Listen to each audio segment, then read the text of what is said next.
Salam, hər vaxtınız xeyir olsun əziz şagirdlər.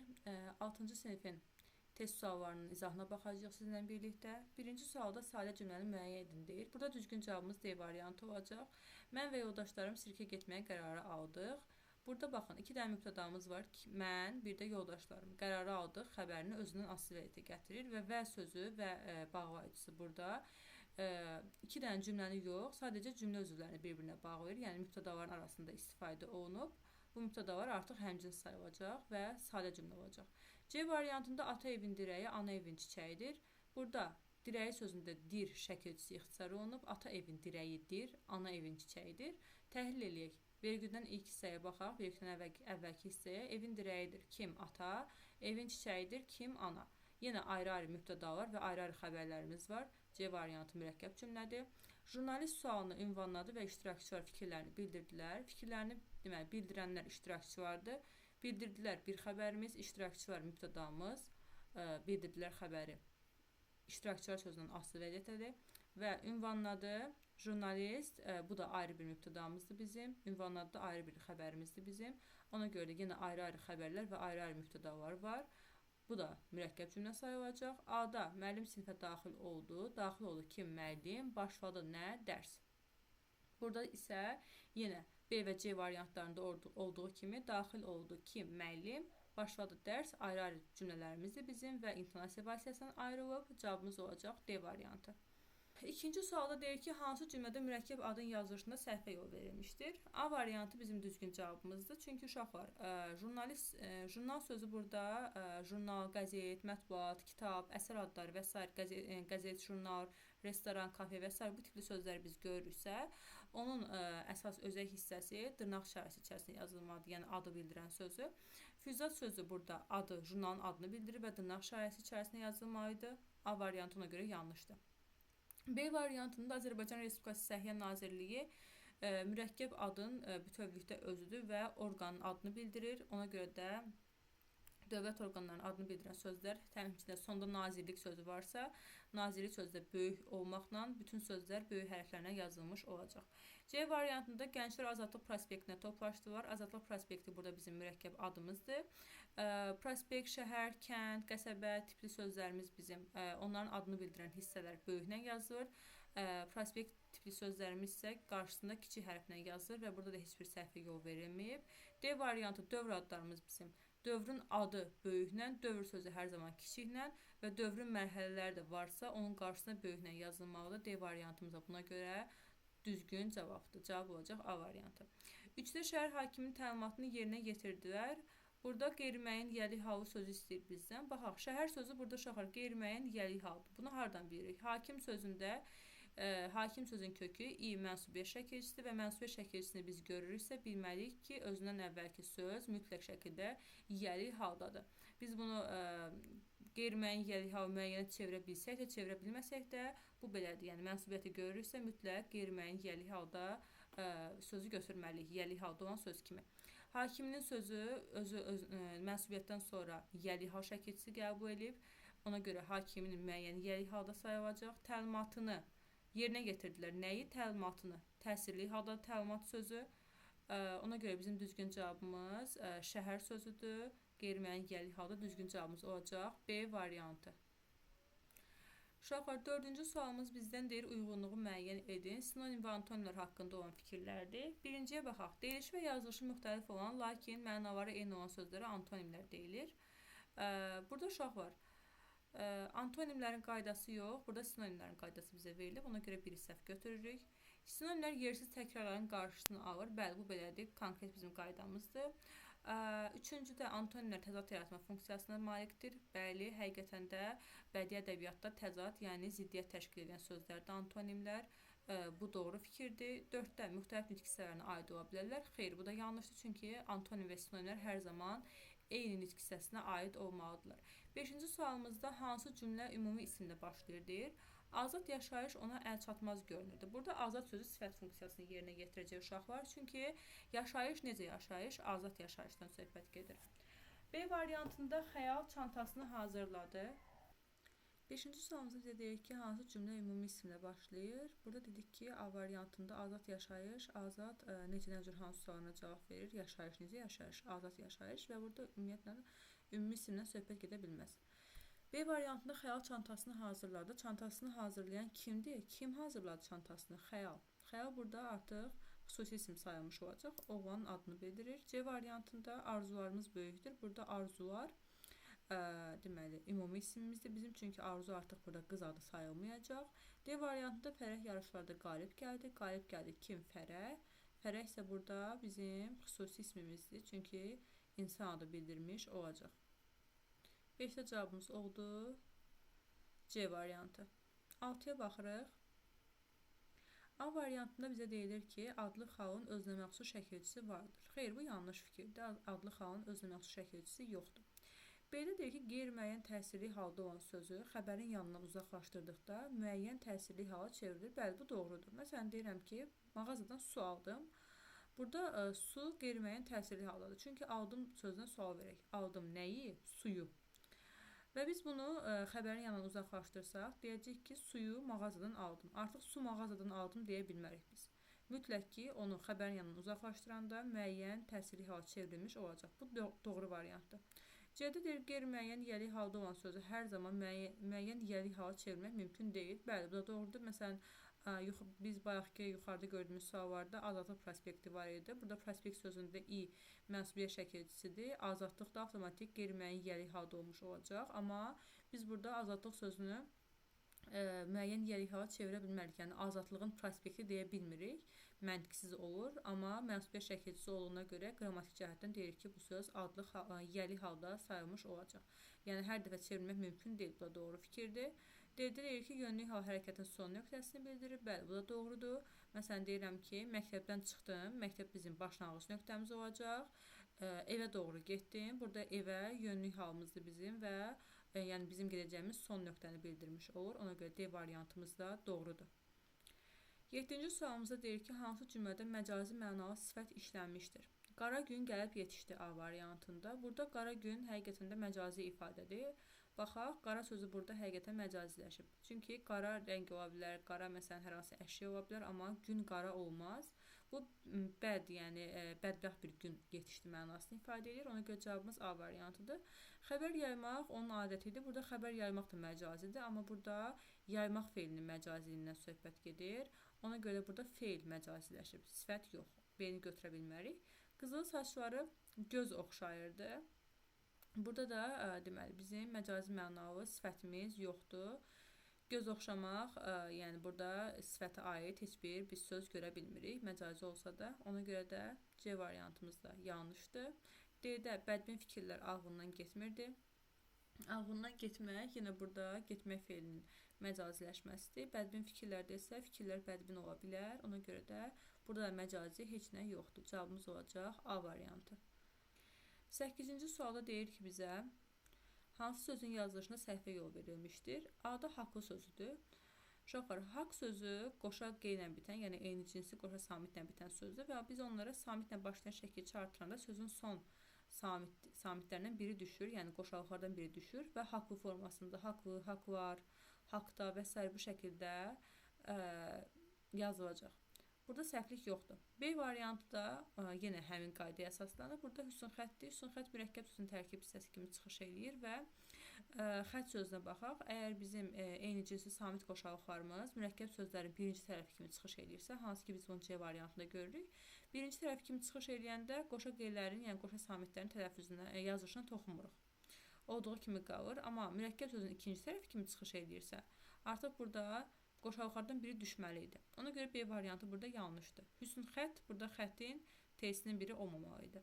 D variantda zülmkar sözüdür. Biz bilirik ki, zülmkar sözü də tələffüz zamanı sadəcə qapalı sait tələffüzünə əlavə olunan sözlərdən biridir. Çünki özündən sonra samitlə başlayan şəkilçi gəlir. Məsələn, zülmkar, sehirkar, hökmdar və s. bu tipli sözlərimiz var idi bizim, xatırlayırsınızsa. Ona görə burada yazılışda səhvə yol verilməyib. Düzgün cavabımız olacaq B variantı.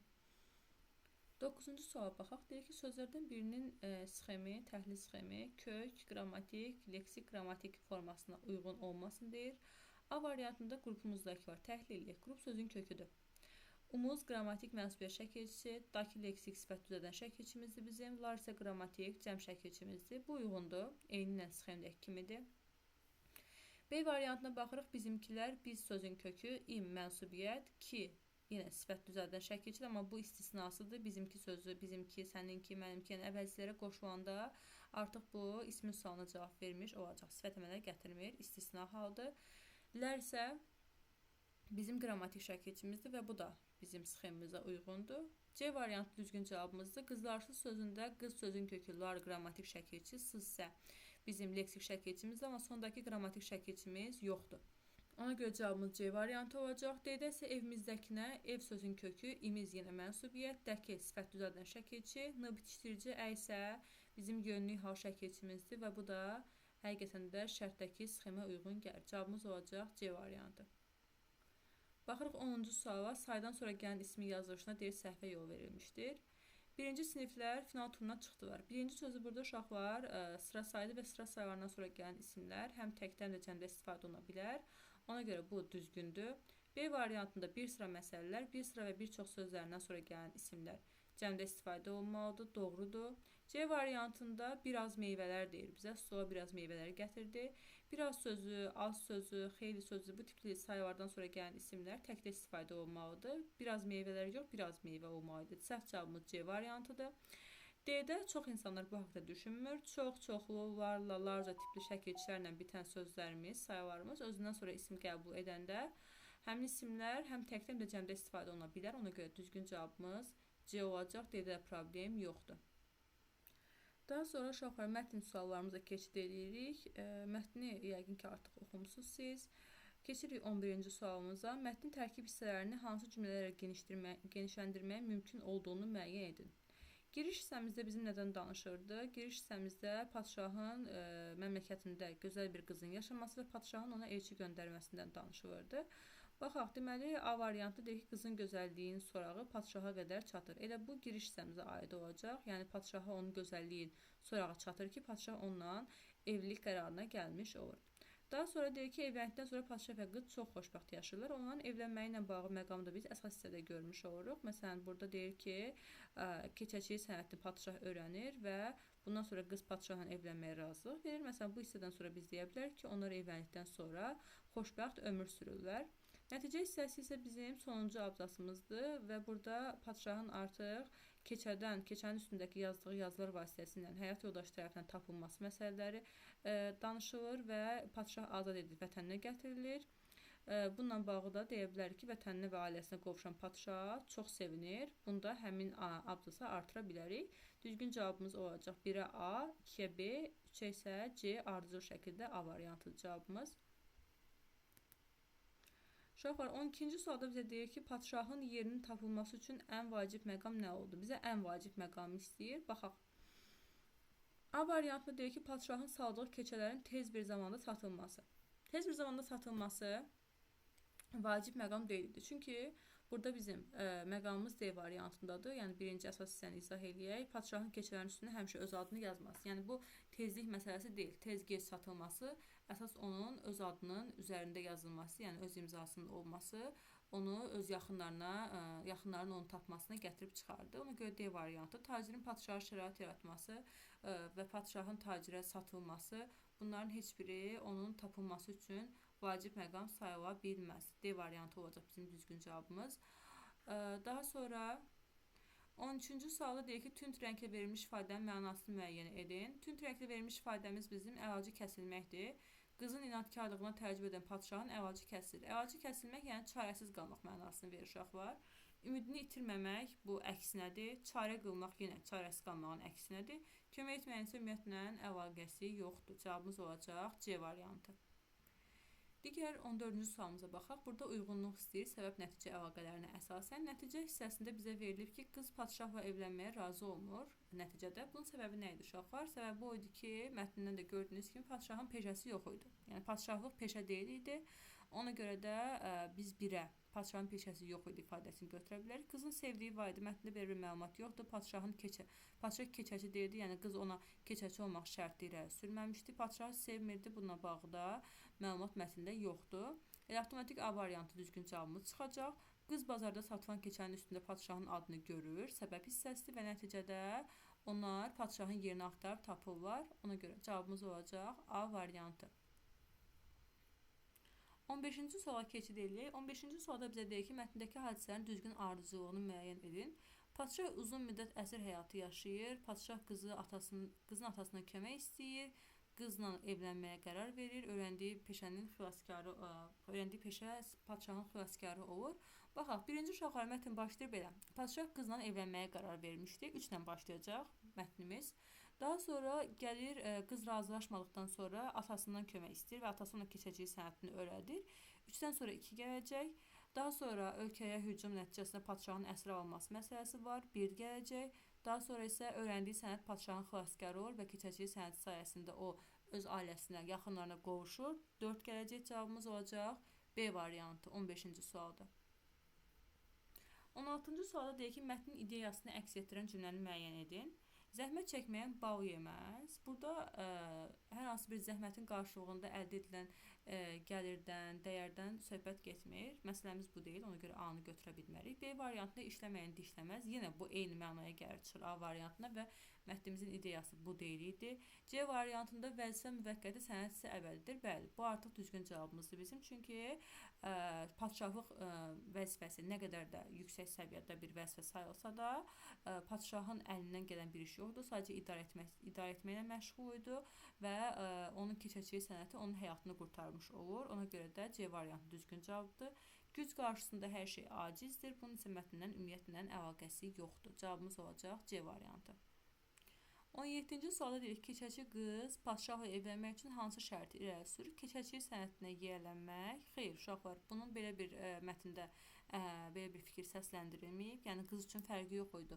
O keçəçi mi olacaq və yaxud da hər hansı başqa bir sahədə mi çalışacaq? Əsas odur ki, əlindən bir iş gəlsin istəyirdi və cavab burada B variantında ifadə olunub. Hər hansı sənətə yiyələnmək. Saray tikdirmək, xeyr. Yadaylı hücumlarının qarşısını almaq, xeyr. Cavabımız olacaq B variantı. 18-ci sualımız bizim şəkil əsasında hazırlanıb. Verbal və qrafik mətnə əsasən mətnin məzmununu əks etdirməyən varianta biz baxmalıyıq. Şəkillərə baxırıq. Burada padşahın hökmranlıq dönəmi ilə bağlı B variantındakı cavabımız var. Daha sonra burada kiçik bir hissədə padşahın əsir alınması ilə bağlı. Gördüyünüz kimi əlləri, qolları zənciri şəkildə gedir və bu əsir alınması ilə bağlı da mətndə həm də şəkildə məlumat var. Padşahın qul kimi satılması. Bunu saxlayırıq. Padşahın keçəçi qızla xoşbəxtliyi həm mətnin nəticə hissəsində, həm də ki, deməli, D variantında əks olunub. Lakin bizim C variantında padşahın qul kimi satılmasına bağlı məqamımız şəkildə öz əksini tapmayıb. Burada qul bazarını görürük. Keçəçilik sənətinin, demək, keçəçilik sənətinə bağlı burada biz keçəni görürük balaca bir hissədə. Amma yəni burada ümumiyyətlə qul kimi satılması və s. kimi məsələlər əks olmayıb. Sadəcə bazarın özü əks olunub burada. Ona görə cavabımız olacaq C variantı. Daha sonra deyir ki, padşahın əsir alınması mətnin hansı hissəsi ilə səsləşir?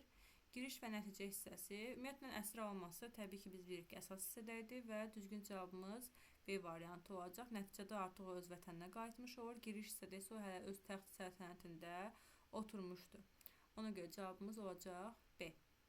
20-ci suala baxaq. Deməli, 20-ci sualımızda birincidə deyək ki, ca ədatı. Ca həm ədat, həm qoşma, həm də zərf funksiyasına çıxış edə bilər. Bu doğru fikirdir. Məsələn, deyirik ki, xırdaca, doğmaca, bu tipli sözlərimiz ədat funksiyası olacaq. Çünki sifətləri artırılır. Sifətin morfoloji üsulundan çoxaltma dərəcəsi. Qoşma funksiyasında, məsələn, deyirsən ki, dəryaca, məsələn, ağın olsun. Yəni, burada dərya qədər, dərya kimi deməli, qoşmaların əvəzəlikdə görürük ki, həqiqətən də ca burada qoşma funksiyasını yerinə getirir. Bir də zərf olaraq, məsələn, ca leksik şəkilçi kimi rusca, ingiliscə, almanca bu tipli tərz hərəkət zərfləri meydana gətirmiş olur. Bir doğru cavabdır. Qarşısına doğru yazılıb həmçinin. İkincidə lıq, sifət, zərf və isim düzəldir. Bəli, bu da doğrudur. Çünki, məsələn, deyirik ki, lıq. Məsələn, deyirəm ki, dağlıq, yaşıllıq, bunlar isim sayılacaq. Aylıq, həftəlik, illik, günlük bu tərzdə olanda sifət funksiyasını yerinə getirmiş olacaq. Necə sualına cavab verəcəklər. Daha sonra zərf olanda isə, məsələn, həmişəlik deyə bilərik. Bu formada olduqda isə zərf funksiyasını yerinə yetirəcək və həqiqətən də qarşısına doğru fikir yazıb doğrudur. Üçüncüdə deyir ki, eyni köklü sözlərin aid olduğu nitq hissəsi eyni olmalıdır. Aid olduğu nitq hissələri də eyni olmalıdır. Xeyr, eyni köklü sözlərin aid olduğu nitq hissələri, yəni başlanğıc formada olanda sözlər müxtəlif nitq hissələrində aid ola bilərlər, eyni də ola bilərlər. Məsələn, deyirəm ki, bağban, bir də bağımızdakı. Bağımızdakı başlanğıc formada sifət sayılır, amma bağban sözü isimdir. Mütləq onların kökləri eyni nitq hissəsinə aid olmalıdır, amonim ola bilməzlər, amma aid olduğu nitq hissələri fərqli ola bilər. Ona görə də bu fikrimiz bizim yanlışdır, amma qarşısında doğru yazıb, ona görə uyğunsuzluq götürmürük. Keçirdi feilini yalnız feilin keçmiş zamanında düşünmək olar. Bu yanlış fikirdir, çünki biz keçirdi sözünü vurğusuna görə, məsələn, keçirdi deyiriksə, vurğunu ikinci hecəyə sarıqsa, bu zaman biz onu indiki zamanda düşünə bilərik. Dini isə idinin qısaldılmış forması kimi. Bir də biz bunu keçirdi, vurğunu dinin üzərinə salmaqla düşünə bilərik. Bu zamanda keçirmək feilindən keçirdi, şuhudi keçmişdə olan bir feil əmələ gətirmiş oluruq. Ona görə biz bu feili iki cür düşünə bilərik. Qarşısında da yanlış yazılıb, yanlışın qarşısında yanlış varsa doğru sayılmış olacaq. 4-də doğrudur. 5-də yazaq feilini həm əmir, həm də arzu şəklində düşünmək olar. Bəli, bu doğrudur. Biri var ki, məsələn, deyirəm ki, qoy yazaq, birinci şəxsin cəminin əmr şəklində və yaxud deyirəm ki, qarşısına məsələn, kəş artırıram, deyirəm ki, kəş yazaq. Bu zamanda birinci şəxsin cəminin arzu şəklində olacaq. Həmçində arzu şəklində olarsa biz onu yaz sözünün kökü, A-nı ayrı qrammatik şəkilçi, arzu şəklinin şəkilçisi kimi, Q-nı isə ayrı qrammatik şəkilçi kimi götürürük. Amma əmr şəklində olsa, yazıb feil, ağı isə birbaşa şəxs sonluğu kimi götürmüş olacaq. Və bu doğru fikirdir. Qarşısına yanlış yazıldığına görə bunu da götürə bilmərik. Düzgün cavabımız olacaq A variantı 1, 2, 4.